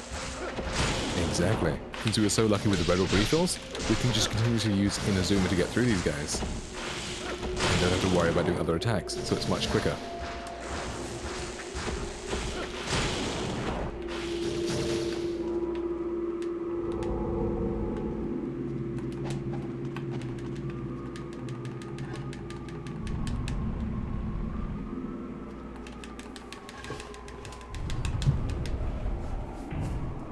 And that's where it comes out of the ground.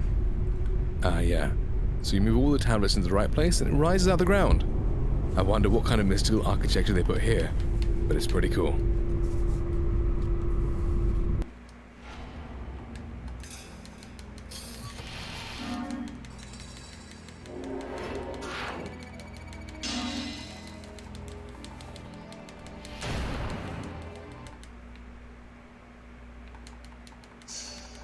So this next chapter here is the perfect example of why your movement needs to be like on point in a speedrun.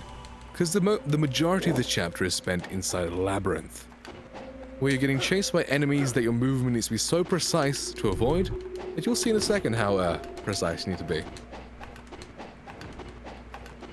We haven't entered the labyrinth just yet, but we'll see.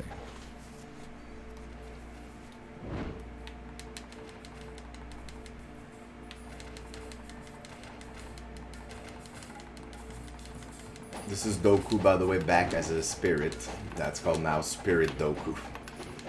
Yep. We killed him, but then he became a ghost.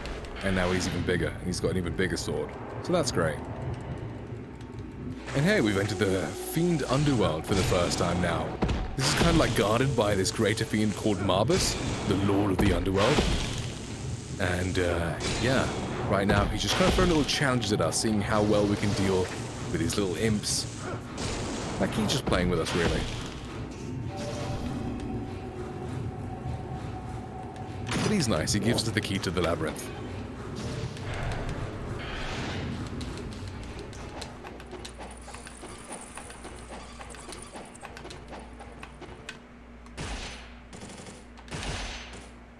And here, this is, I believe this is the final shop stop we have in this game.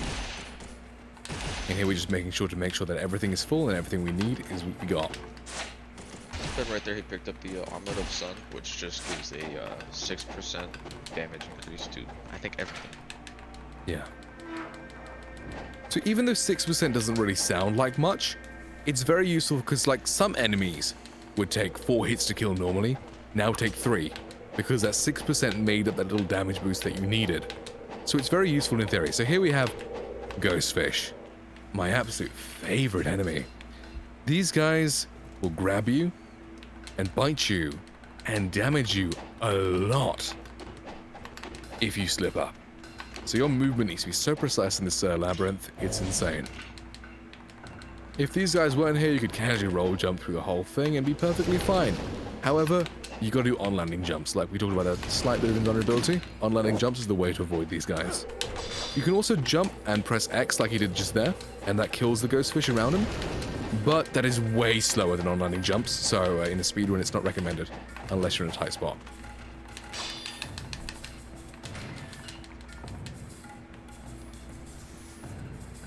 And of course, Spirit Doku the cheater just phasing through doors. To be fair, he is a ghost. True.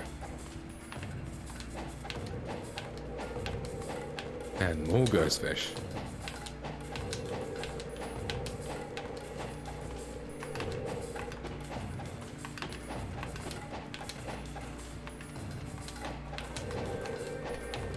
So, because of the shape of this labyrinth, you can see why your movement needs to be so precise. Because on-landing jumps are pretty tricky to pull off in multiple directions. On-landing jumps in a straight line is very easy. But when you need to turn corners and stuff, it's very tricky. That's why roll jumping is quite easier to pull off. Because you can roll in any direction, whereas on-landing jumps, you can kind of only go forwards, left or right and back. You can't really go diagonal. Doesn't have the same 360 degrees of movement, and there you can see why Ghostfish. They grab you, and then when they grab you, more Ghostfish can grab you and just pile on continuously. To get out of grabs in this game, you just mash the face buttons. But yeah, it costs you time. So hey, for Spirit Doku, you cause him to do a certain attack that leaves him vulnerable like that, and you do a Gleaming Blade, back off and continue. So when he thrusts his arms back, he's showing off, you can punish that.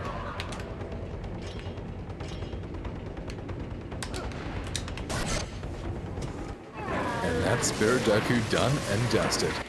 And yeah, he curses us, and we become a fiend, temporarily.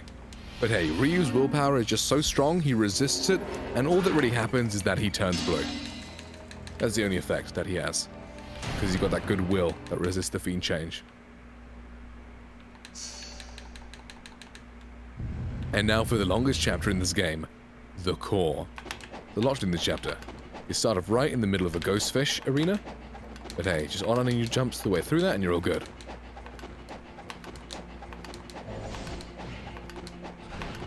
Like, as a kid, I thought it made Ryu stronger. Right? Yeah. Because all the fiends you have like crazy abilities. Yeah, so I was thinking maybe like stronger and all of that. Yeah. Just gonna place a eel. Yeah, definitely. It would have been so cool if you got like an extra ability for the short time you're a fiend. Because when you think about it, Alma is Rachel's sister. Like if Rachel were to become a fiend, she'd be just as powerful as Alma.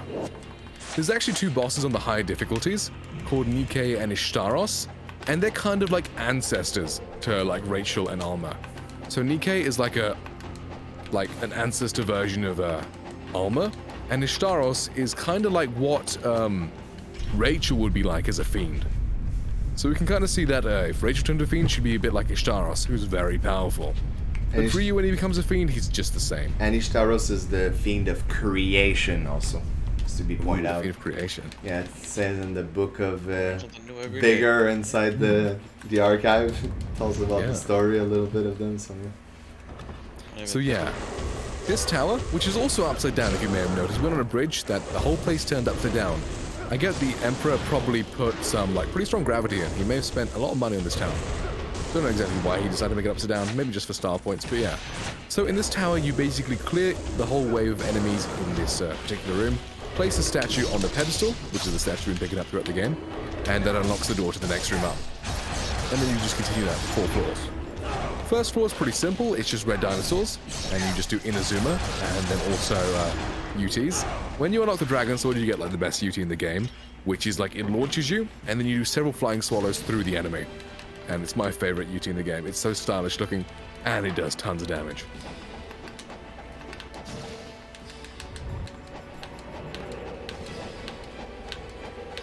And hey, more fish on these stairs, because where would we be without fish? Going through the door a bit quicker is what would happen. Yeah, we would be happy.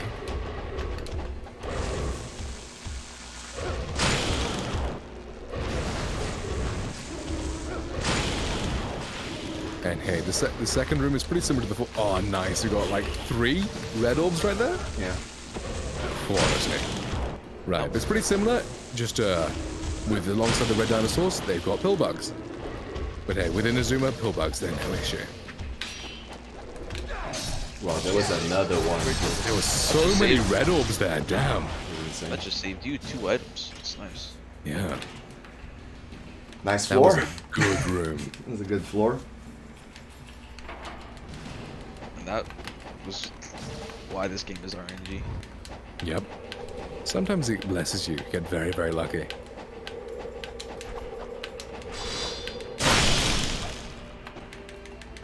And another one in the doorway. And another red there, right there, by the fishes. Oh, unfortunately, you couldn't use Well, hey, it. this time we have imps. The 2 purple imps and the crab imp. The crabs are quite tanky, but 2 Inazumas takes them out really simply. Kind of forgot how fast this floor really was. Yeah, there's barely any enemies in this one. I wonder why.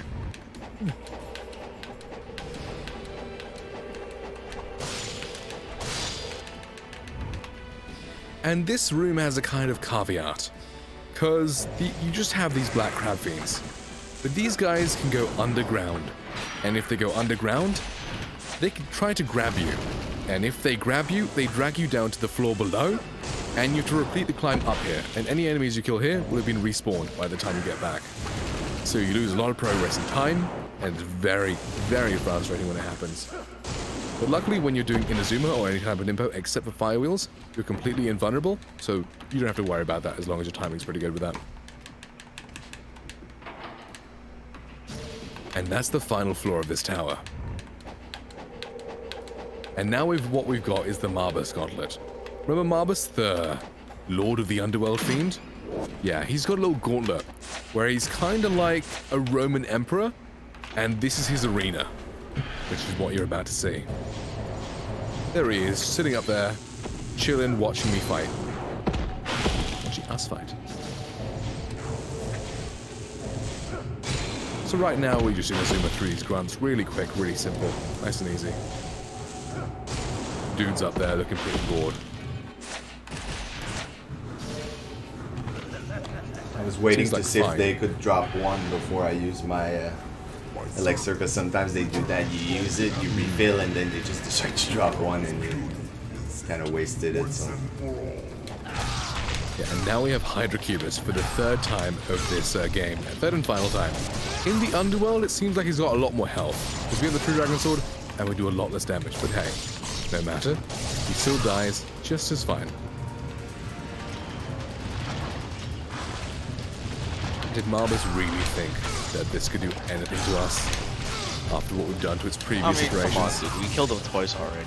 It's the 3rd time. Exactly. Right, this is just punishment to the poor tentacle monster. but it just needs to be sure, you know. So 3rd time's the charm. Yeah, exactly. 3rd time's the charm. I guess he really stuck to it. Yeah. Although, to be fair, Marbus is probably just like warming us up. Like, this is like the warm-up fights before the main gladiatorial event. See, now he respects us. He's not as weak as I thought. See? We gain his respect. Now with his respect, we also gain his fireballs. It's like, yeah, imps, they're not enough. We'll offer fireballs as well. Because why not?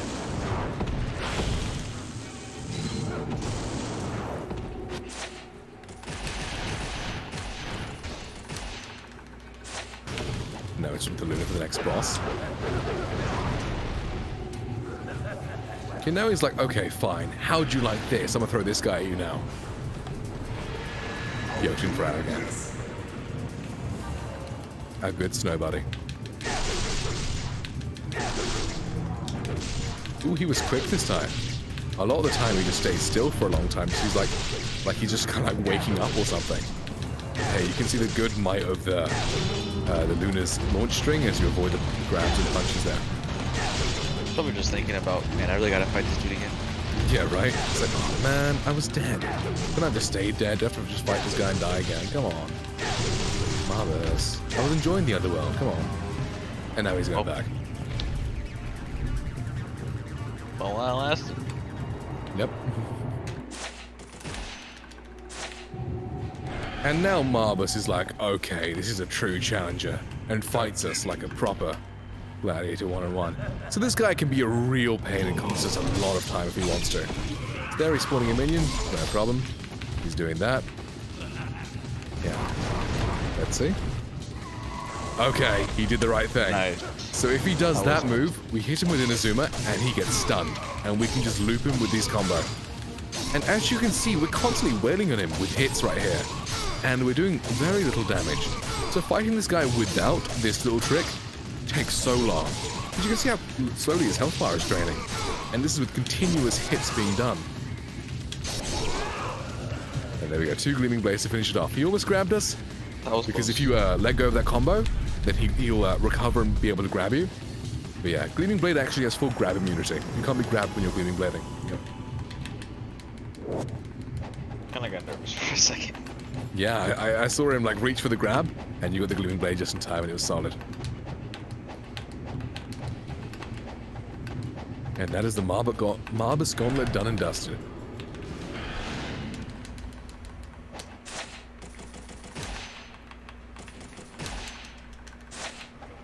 And we're doing the last up menu here for the next boss. And there we go. We got the demon statue from Marbus, which unlocks the path to the Emperor. Gotta throw in a save here. Yeah, we're gonna throw in a save because it's a really cool thing in this game that we may or may not get in the actual run, but if we don't get it, we'll show after the run. Really, really cool. Because we'll have time. I checked the time. We'll have time. Cool strat that was only discovered like what, 2-3 months ago? It's a very, very new strat. Which is kind of insane, like what, 17 years later this game coming out? New strats are still being discovered like as much as months ago. So here we have the Emperor in its first form. So all you gotta do is just Gleaming Blade on his shoulders and its chest. Get its health down, break the things, and all good. And if we get a Gleaming Blade right in between the shoulder and the chest, it can get both at the same time if we're lucky. And look at that chest with its 1 HP, and it's gone. Well, now it's breaking apart, it falls in the lava, and is reborn as a bundle of skulls. Now, okay, you're about to see something amazing, possibly. There we go, okay, let's go. Nice. That is the Emperor one shot. If you stand underneath in a specific place, and shoot directly up, and go through a certain amount of skulls and hit the head, the main skull, you will one-shot the boss with a singular arrow. And that is amazing. It is a new strat that was discovered like 2-3 months ago, and it just blew our minds back then. And here we're on the final chapter, the Dark Dragon Blade. So now we just got a nice, simple, I wouldn't say simple, just a platforming section that, well, you could very easily fall off and it will cost you a lot of time, and you can potentially die because there's lava at the bottom. So I was gonna say, maybe choose your word more carefully there. Yeah.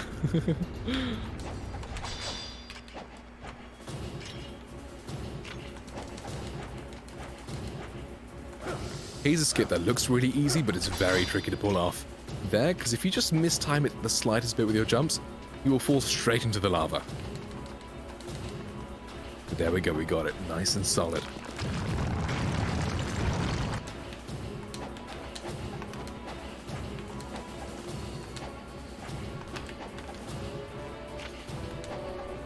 And there's Rachel hanging by a grappling hook, ready to save us. How nice of her. What a good friend.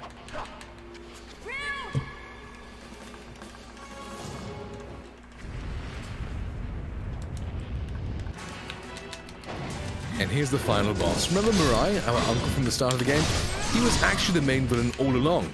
He wanted the Dark Dragon Blade because then he could absorb the evils within, and it basically powered him up like steroids, and he became this muscular freak beast that he is now, with the Dark Dragon Blade in hand, and now he hits like a truck. He's very powerful. But hey, we are Ryu Hayabusa. We don't care how powerful you are. We'll kill you nonetheless. And time. There you go. That's the run. That's it. There we go. Fantastic. That is Ninja Gaiden. That was a really good run. Black. What's the real time? 138.12. 138.12. Fantastic. Yep. What's the world record right now, the one that you have? 137.33. See, that's fantastic, isn't it? It was a really good run. I can leave That the was cutscene for the marvelous. end for those that want to watch Yeah. it. Nice cinematic cutscene.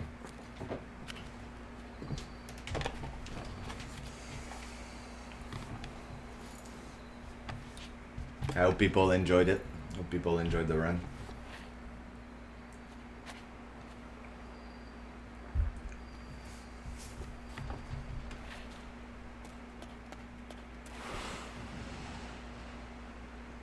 Yeah, once you get your GGs in chat for the Godfather Dictator for putting on a great run for us. That was a lot of fun to watch. I'm glad you enjoyed it. It was. It really was fun to watch. It was marvelous. And that's it then. That's the screen of the IGT, the in-game time. Yeah, very, very proud of the run overall. I'm happy that I got to showcase it because that run, you know, the last time, to give you guys an idea, at JDQ it was 1 hour 55 minutes, you know. So like the community and a lot of people have been working hard to get that run where it is now, you know. So to be able to show that run and show such a good run also, because the RNG overall, I have to say, was pretty good. Yeah, I'm very happy, very, very happy with this run, and I hope again everyone enjoyed it. And I want to thank personally Jolly and Relatize for joining me for the commentary. Much appreciated, guys. It's been fantastic to be here. Thank you for having me. Yep. Yeah, it's always a pleasure. So I mean, for you guys, I guess it's gonna wrap up, and then you're gonna have to do the next one quicker, because I know we said it was 2 hours, but now we already finished the run. I almost wish, I'm not joking, I almost wish that I had missed the one shot so that I could have loaded up a save and show it after, but hey, like the run like this was just way better to showcase personally. So. Yeah, that was a great one, and Well, I'm thank glad you. we were all able to enjoy that. Yeah, yeah. Thank you very much for having me, and good continuation also on the marathon and all of that. Doing a great job. Awesome. Again, get your GGs in chat for the Godfather Dictator for that excellent Ninja Gaiden run, and for our commentators as well. We got a lot more action coming up next. We've got Maximo Ghosts to Glory, so you don't want to miss that. Followed by Super Mario Odyssey, which we do have an incentive for. We are raising money for SpeedGaming Live 2022, and you can get your donations in for the games that you'd like to see next year. And we've got the Boxer Shorts incentive for Super Mario Odyssey. That's a $7 incentive. So you've got a couple hours to get that in as well.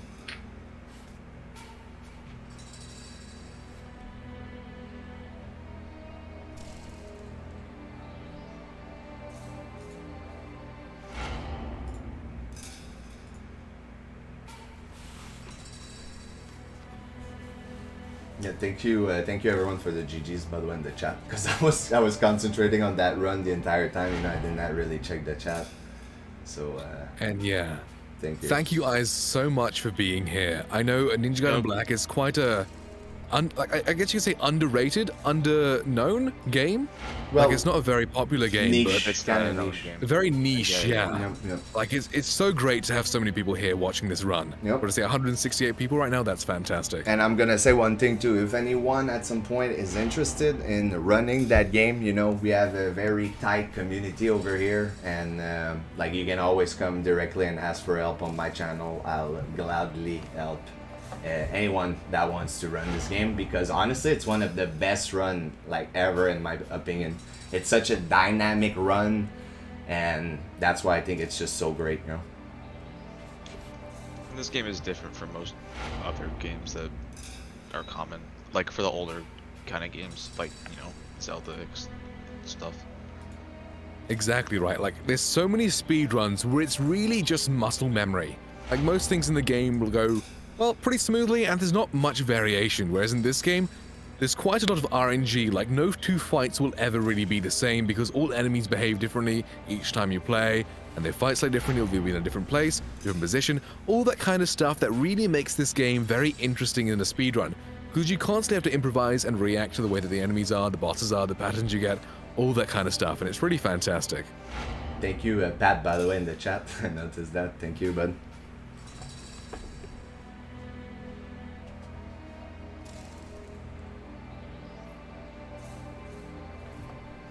So like there's little thing in the run also while they're getting set up for the next one. There's a little thing that I couldn't show, you know, some of the little shortcut, but we got most of all. I think one of the only one that I missed on top of my head was the smoke bomb one in chapter 5, you know, for the lever.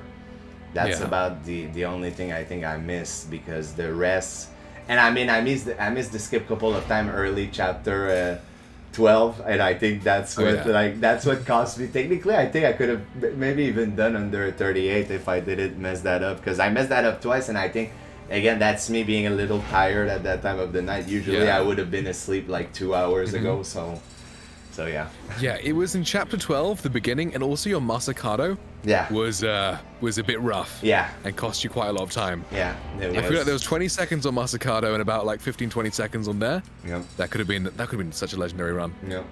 I mean, technically though, for what it was as a marathon run, I'm extremely happy. You know, my goal was under 145. And we did like 138 technically, but that's why I said I put 2 hours, because this game you cannot take it lightly where you're that confident and you think you will do that every time. Like that's why I don't think I'm ever gonna put like a 145 estimate for this game. I'd rather just put it at 2 hours, because if you die in the like swimming chapter or any of that, you know, like you have to backtrack so far.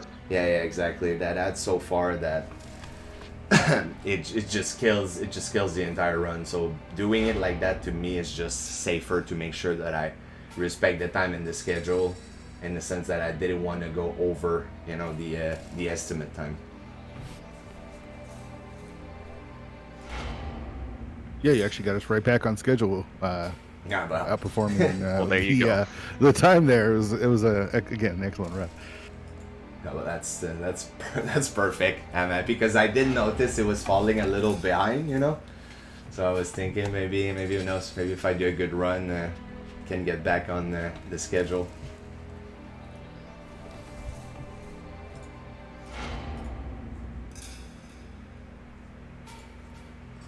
I can sharing screen with you anyway, guys, in the Discord, right? Yeah. Yeah. So, like, are we just filling time for the next? Yeah, you guys are, I believe you guys are good to go. We'll be cutting stream here in just a second, or at least this part, and moving on to the next one. Perfect. Perfect. Well, I mean, that's it. That's it for me. Once again, thank you everyone who watched the run. If you have any question, feel free to drop by my channel. I'll gladly help out anyone that want to get in the run, and hopefully I get to also showcase that run more in the future for the other game, because you also have Ninja Gaiden Sigma, just similar to Black, but there's a good bit of variation, and I would probably like to showcase that in the future. So I had a lot of fun with this event, so I'll most likely like reapply for another one in the future, and I hope you guys will add me again.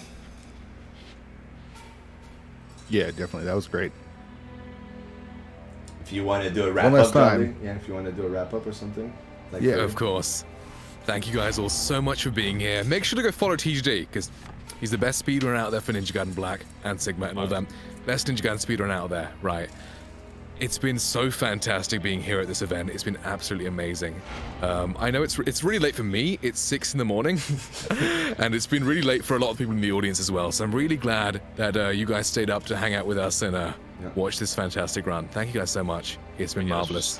For the first time I've been doing this was pretty fun. Yeah. So good luck with the rest of the event, everyone. Yeah, Goodbye. thanks again. One last time, get those GGs in chat for everyone here, especially the Godfather Dictator, for putting on that excellent run. And we'll be moving on to Maximo Ghosts of Glory coming up next, so stay tuned for some more awesome speedrun action. Sounds awesome. See ya, everyone. Goodbye.